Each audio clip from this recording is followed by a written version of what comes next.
Hola, buenos días, profesora y muchachos. Les vamos a presentar en el día de hoy el módulo 3, que es de genética bacteriana y la recombinación genética y sus tres mecanismos, que son la conjugación, transformación y transducción, y también de los cosmios hablaremos. Lo presentaré con mi compañera Juliana Mavisoy y mi persona Sebastián García. Este va a ser el contenido que vamos a abarcar el día de hoy.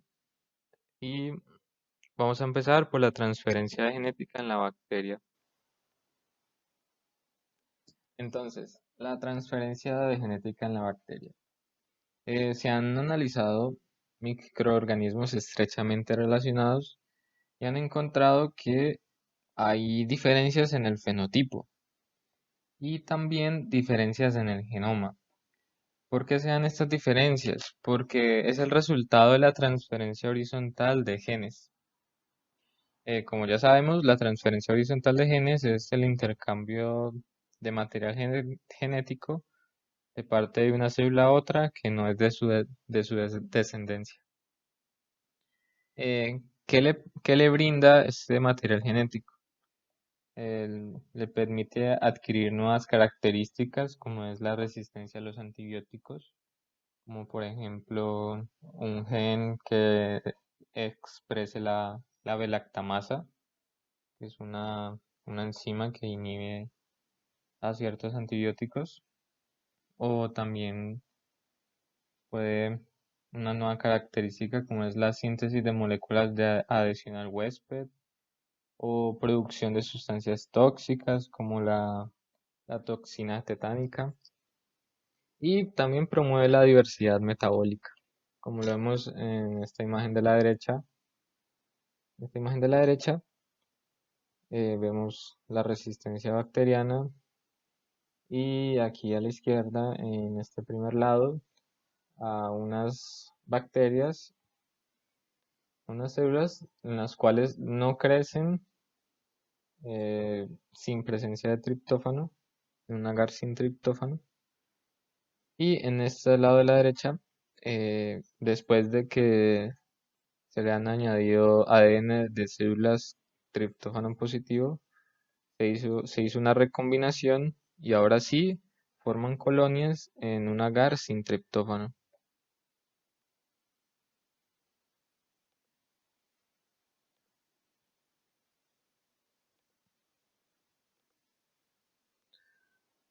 En las procariotas se conocen tres mecanismos de intercambio genético, que son la transformación, la transducción y la conjugación.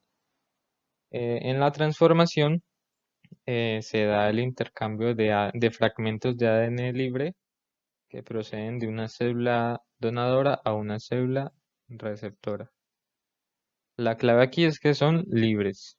El ADN viene libre. Está la transducción, que la transferencia de ADN es mediada por un virus, que es un bacteriófago. Y en la conjugación, la transferencia de ADN viene dada por el contacto entre una célula y la otra. Este contacto viene dado por el pili y debe haber un plasmio conjugativo en la célula donadora. Bueno, el ADN transferido va a tener diferentes destinos. No significa de que por solo por solo transferirse el ADN de una célula a otra vaya a haber recombinación, no, porque en el interior de la célula pueden ocurrir varias cosas, como lo es que ese ADN sea degradado por enzimas o que ese ADN pueda autorreplicarse, como en el caso del plasmio. Y también puede recombinarse con el cromosoma del hospedador. Bueno, vamos a ver ahorita qué es eso de recombinación genética. La recombinación genética es el intercambio físico de fragmentos de ADN de un cromosoma donador a una célula receptora. Vamos a ver la recombinación homóloga, que esta es la que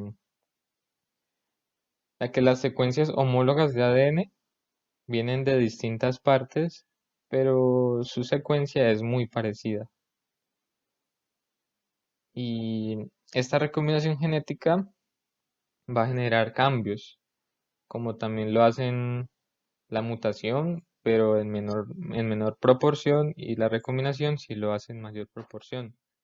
Pero ambas son impulsadoras del proceso evolutivo. Como lo vemos en esta imagen, este es el proceso de recombinación genética. Lo voy a explicar como así rápido porque más adelante lo explicaré a más detalle.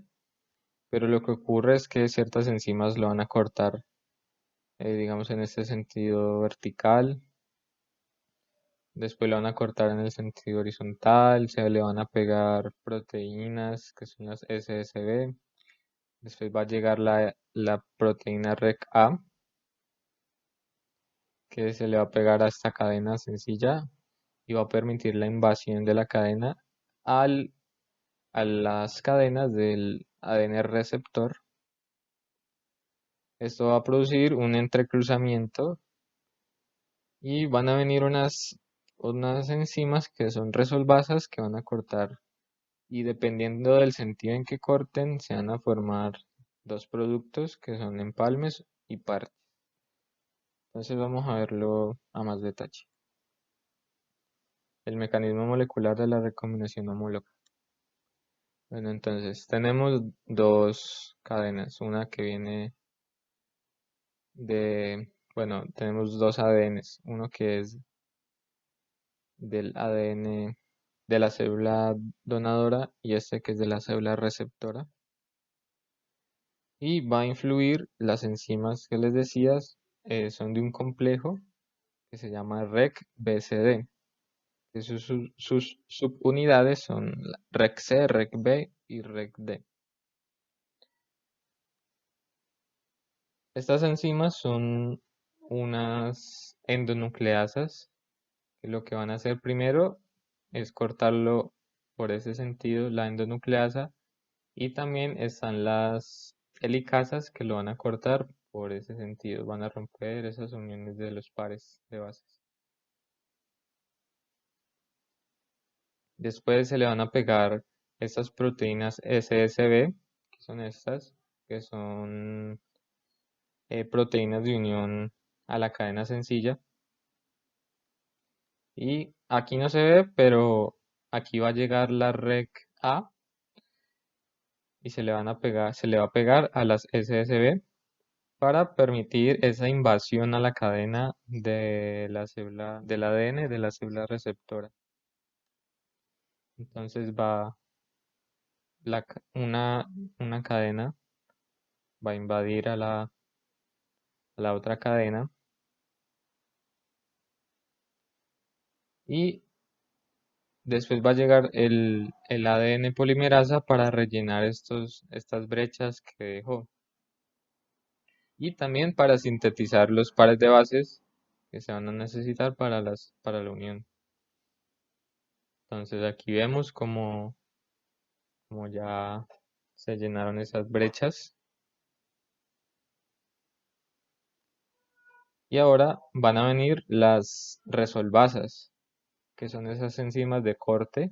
Entonces, digamos, en este caso, el corte lo van a hacer en ese sentido, vertical por aquí y vertical por acá. Y eso me va a formar parches, que son estos. ¿Qué me indica esto? Que en esta región va a haber una región idéntica, que en esta región de la mitad va a haber una región con ADN heterodúplex, que son pares de bases no complementarios, y acá también van a ver una región idéntica. En este caso van a cortar en ese sentido vertical y esa resolvasa por ese sentido horizontal. Lo que me va a formar son empalmes. La única diferencia con los parches es que esta tercera zona de acá es una zona de crossover. Bueno, ahorita vamos a ver lo que es la transformación. Bueno, entonces, ¿cómo es ese proceso de transformación? Bueno, primero que todo, la transformación es el proceso de transferencia genética en el cual se incorpora ADN libre que viene de una célula donadora a una célula receptora. Y esto va a producir, en el mayor de los casos, un cambio genético.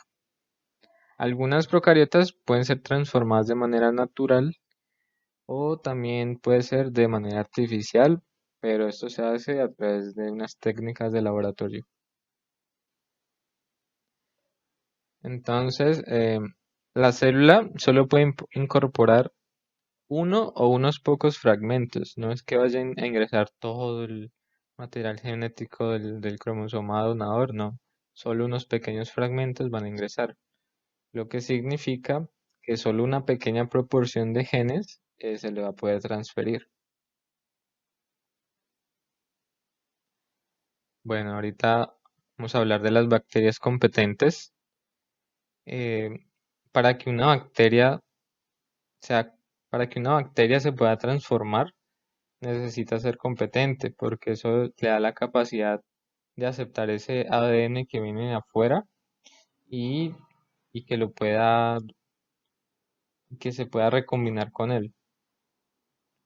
Para esto, bueno, esto viene determinado genéticamente y viene mediado por unas proteínas especiales, que lo que van a hacer es captar y procesar ese ADN, como es en el caso de la proteína de unión al ADN asociada a la membrana, también una autolisina de la pared celular y varias nucleasas. No todas las bacterias se vuelven competentes. Por ejemplo, en el Bacillus, en un cultivo de Bacillus, se puede dar el caso en el que el 20% de las células que estén allí se vuelvan competentes y permanecen así durante varias horas, pero solo en la fase de crecimiento exponencial. En el caso de Streptococcus, el 100% se pueden volver competentes, pero solo por un breve periodo de tiempo. También en el crecimiento exponencial. Bueno, esas son las maneras de la transformación artificial en el laboratorio, que son choque térmico y electroporación. En el choque térmico se tratan a las células con concentraciones elevadas de iones calcio y después van a hacer un choque térmico, como lo vemos acá. Se tratan con las concentraciones de iones calcio, después se enfrían, después vienen otros procesos donde se vuelve a enfriar y después se llevan a temperaturas más o menos altas, 42 grados, entonces eso produce un choque y hace que las células sean competentes y se transformen. También está la electroporación, que es la formación de poros a través de impulsos eléctricos. Entonces se mezcla, se mezclan las células con ADN. Después se lleva a unas cubetas donde van a recibir impulsos eléctricos. Lo que hace es que se van a formar poros, una especie de hoyos en la membrana y en la pared celular. Entonces, lo que va a hacer es que ese ADN que se le ingresó aquí va a poder atravesar para llegar hacia el cromosoma, que es lo que se quiere para que se recombine. Pero quedan poros, entonces después llega una fase de recuperación, en la cual la misma célula va a regenerarse y va a cerrar esos hoyos que se generaron. Bueno, entonces, ¿cómo es ese proceso de transformación? Bueno, esta pues es la célula bacteriana, este es el cromosoma bacteriano, esta es una nucleasa, esta es una proteína de unión al ADN y son las cadenas que vienen, los fragmentos que vienen de la célula donadora. Y estas son proteínas de unión las que les confieren la competencia. Entonces, primero se da la unión del ADN. Entonces, el ADN que viene del donador se va a unir a estas proteínas especiales para que ingrese. Entonces, se hace una captación de ese ADN y una nucleasa y otras enzimas más lo que van a hacer es romper una cadena para que solo pueda entrar una cadena sencilla. Como aquí vemos en café, la proteína lo que va a hacer es protegerlo, como vimos al principio, porque el ADN puede entrar y acá adentro pueden haber enzimas que degraden a esta cadena. Entonces esto lo que va a hacer es protegerlo y mientras llega al cromosoma bacteriano. Que ese proceso va a estar mediado por la proteína REC-A, que lo va a llevar hasta allá, ya vemos, que va a llevar ese fragmento hasta allá para hacer la recombinación homóloga. Esta REC-A también ayuda en el proceso de SOS, cuando hay daño en la replicación del ADN, también influye en eso. Y bueno, ya las proteínas enzimas no van a actuar más aquí y se da ya el proceso final donde queda la célula receptora transformada con ese nuevo material genético. Y ahí ya pues, se va a reproducir, se va a replicar con esa nueva información. Bueno, ahorita los voy a dejar con mi compañero para que les siga explicando estos otros procesos. En la transducción, un virus bacteriano o bacteriófago transfiere el DNA de una célula a otra. Los virus pueden transferir los genes de un hospedador de dos maneras. La primera es la transducción generalizada, donde cualquier fragmento del genoma del hospedador puede ser empaquetado en la cápside del virus junto con genoma vírico. Y en la transducción especializada, una parte específica del DNA del hospedador se integra al genoma del virus. Esto lo explicaré más adelante detalladamente. La transducción comprende un gran grupo de bacterias, pero no todos los fagos pueden transducir ni todas las bacterias son transducibles. La transducción puede usarse para transferir DNA a células en las cuales la transformación y la conjugación no fueron eficaces. En esta imagen podemos ver cómo un fago se introduce en una bacteria. Luego este fago se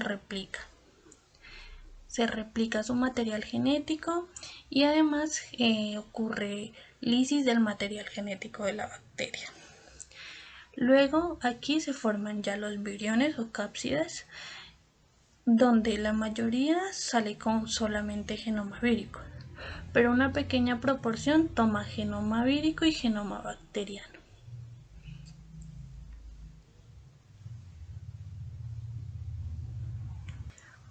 Antes de empezar a explicar los tipos de transducción, voy a explicar el ciclo lítico y el ciclo lisogénico. En el ciclo lítico, el primer paso es donde se adhiere la bacteria, se adhiere a la célula hospedadora, el fago, e introduce su ADN. En el segundo paso, el ADN del fago se circulariza y entra en el ciclo lítico. Aquí, en el tercer paso, las proteínas del fago se sintetizan y se ensamblan formando los viriones. En el cuarto paso ocurre lisis celular y liberación que protege a los fagos.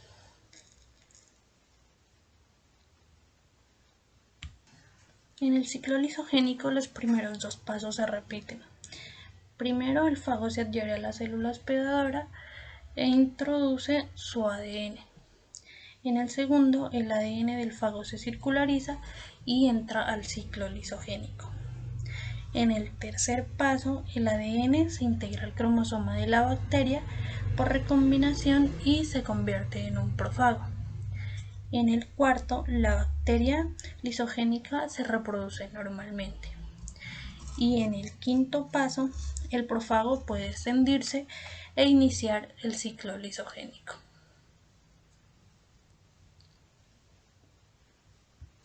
En la transducción generalizada ocurre un ciclo lítico. El fago introduce en la célula donadora y luego este fago introduce su material genético. Como este virus también ocurre que lisa el material genético de la bacteria. Luego ya se forman los viriones, es decir, se introducen en las cápsides el material genético. La mayoría ocurren solamente en genoma vírico, pero una pequeña proporción se integra genoma vírico y genoma bacteriano. Luego ocurre la lisis celular y esta partícula, que es la partícula transductora que contiene DNA vírico y DNA bacteriano, va a infectar una nueva célula. Introduce aquí el material genético en una nueva célula. Pero ¿qué ocurre? Ya es un virus defectivo y no se puede replicar. Pero entonces, pueda que este genoma de la nueva bacteria presente homología con este genoma vírico, por lo cual va a ocurrir recombinación homóloga y variación genética. Aquí vamos a ver la transducción especializada. En esta se permite una transferencia extremadamente eficiente, pero es selectiva y transfiere solo una pequeña región del cromosoma bacteriano. En esta, el virus lleva a cabo un proceso lisogénico y es específica del sitio. La región específica es la región lambda, donde se encuentra el gen GAL de la galactosa. Ya dijimos que el fago se integra al genoma bacteriano en una región específica, en este caso la región GAL, y pasará a llamarse profago. Y la célula como tal se llama célula lisogénica. Ahora sí veamos un proceso normal. Tenemos entonces aquí los genes de la galactosa, luego el DNA fágico del profago y tenemos el cromosoma del hospedador. En el proceso normal, el virus se circulariza el ADN y se separa del hospedador. Luego este virus se replica, ocurre la lisis celular y salen todos los fagos normales. Pero hay un proceso raro. Este proceso raro lo causan unos efectos que causan daños a la bacteria, que son los rayos ultravioletas, mutágenos y otros agentes. Aquí lo que sucede es que este virus se va a extender y lleva consigo parte del genoma bacteriano, es decir, trozos del gen GAL. Veámoslo aquí en la imagen. El virus se circulariza, pero ya hay un intercambio de ADN del fago y de ADN del hospedador, es decir, de la bacteria. Y todos los virus se replican de tal manera, con parte de genoma vírico y genoma bacteriano. Al ocurrir la lisis, igualmente todos los fagos salen con material genético vírico y material genético bacteriano. Es decir, que todo el porcentaje de los virus son virus defectivos. Cuando estos virus van a infectar a una nueva bacteria, pueden haber 3 sucesos. El primero es la recombinación homóloga, al igual que en la transducción generalizada. El segundo es la degradación del material genético gracias a una endonucleasa. Y el tercero es la integración. La integración sucede en, digamos, que haya un profago del mismo tipo y entonces este nuevo hace homología con y puede incorporarse en el genoma bacteriano. Esto ocurre gracias a un virus helper, es decir, un virus ayudante. Aquí tenemos un cuadro comparativo de los dos tipos de transducción. En la transducción generalizada, cualquier gen del cromosoma donador se puede transferir al receptor, mientras que en la transducción especializada esta es específica del sitio. En la transducción generalizada ocurre en un ciclo lítico, mientras que la transducción especializada ocurre en un ciclo lisogénico. En la transducción generalizada, solo una pequeña proporción del virus empaqueta DNA bacteriano, mientras que en la transducción especializada, todas las cápsides del virus incorporan genoma bacteriano. En la transducción generalizada ocurre recombinación homóloga y en la especializada puede ocurrir recombinación homóloga, degradación o integración. La conjugación bacteriana o apareamiento es un mecanismo de transferencia genética que requiere el contacto célula-célula. Este mecanismo está codificado por un plásmido que puede mediar la transferencia de DNA entre células no relacionadas e incluso en células de géneros diferentes. Este proceso requiere de una célula donadora, una célula receptora y un plásmido. Ahora sí, miremos cómo se compone un plásmido. El plásmido F, la F viene de fecundidad, es una molécula circular de más o menos 99.159 pares de bases. Existen unos genes que regulan la replicación del DNA en la región de replicación o la región ORI-T, que la vemos aquí, y existen también en la región TRA unos genes TRA que estos tienen unas funciones. La primera función es que secretan proteínas para formar el pili. Este pili permite detectar posibles células receptoras y ayuda a formar el canal para transferir el material genético. Además, unos genes de movilización que ayudan a pasar el ADN para unir al origen de transferencia y permitir el paso hasta la célula receptora. También hay unos genes de estabilización para la conjugación y unos genes de exclusión superficial. Estos últimos se encuentran en la superficie de la célula donadora y evitan que otras también tengan el factor F, puedan producir otra copia de plásmido. Es decir, que evita que haya conjugación entre dos células donadoras. Hay unos plásmidos autónomos y unos plásmidos integrados. El plásmido F+ es un plásmido autónomo y es independiente del genoma bacteriano. El HFR puede integrarse al genoma bacteriano y se llama episoma.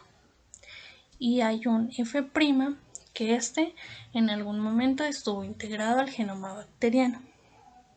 En el primer mecanismo de transferencia tenemos una célula donadora y una célula receptora. La célula donadora F+ contiene un plásmido y la célula receptora F- no lo contiene. El plásmido tiene un origen ORI-T, que es el que permite la unión entre una célula donadora y una célula receptora. Ahora bien, este origen ORI-T tiene un extremo 3' y un extremo 5'. El extremo 5' va a pasar hasta la célula receptora y la otra hebra queda aquí intacta en la célula donadora. Entonces, mientras este extremo pasa hasta la célula receptora, la de acá va a ser replicación, de lo cual resulta que toda la población va a ser F+, ya que en las dos células se forma un plásmido.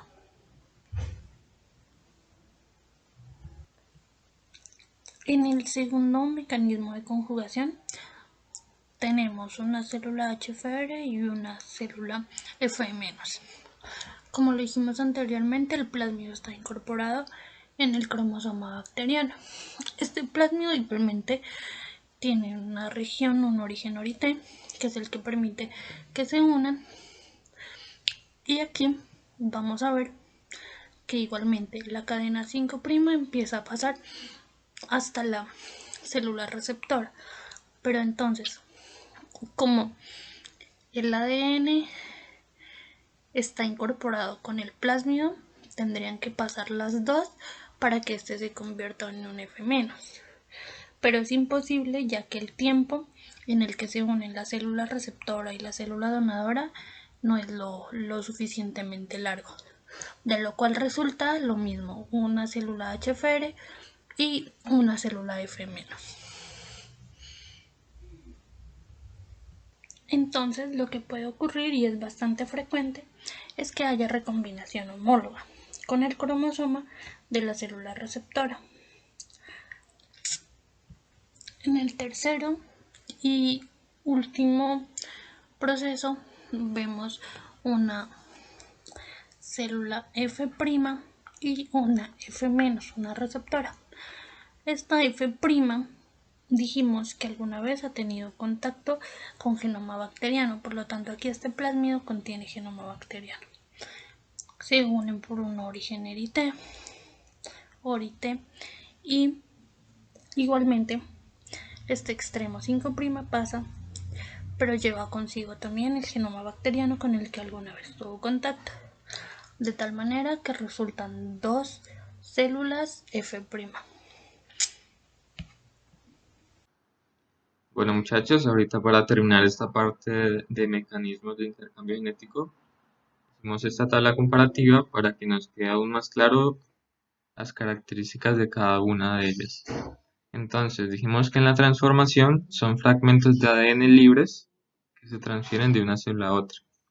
La célula necesita ser competente porque si no, no va a poder captar ese ADN que viene ni transformarlo, y que hay dos maneras de transformación, una natural y una artificial por un laboratorio.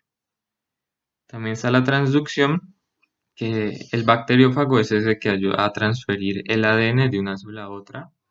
Hay dos tipos de transducción, una generalizada y una especializada, y hay dos ciclos, uno lítico y uno lisogénico. Y en la conjugación, la transferencia viene dada por el contacto entre una célula y otra. El contacto pues va a ser mediado por el pili y se necesita de una célula donadora y una receptora. La donadora es la que va a tener un plásmido que se le va a transferir y la receptora no va a tener ese plásmido.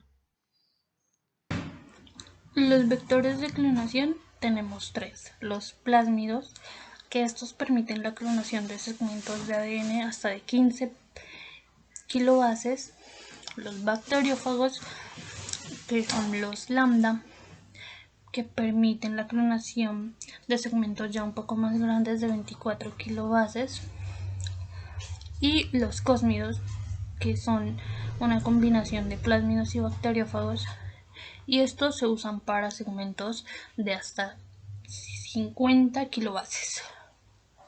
Vamos a hablar de los vectores cósmidos.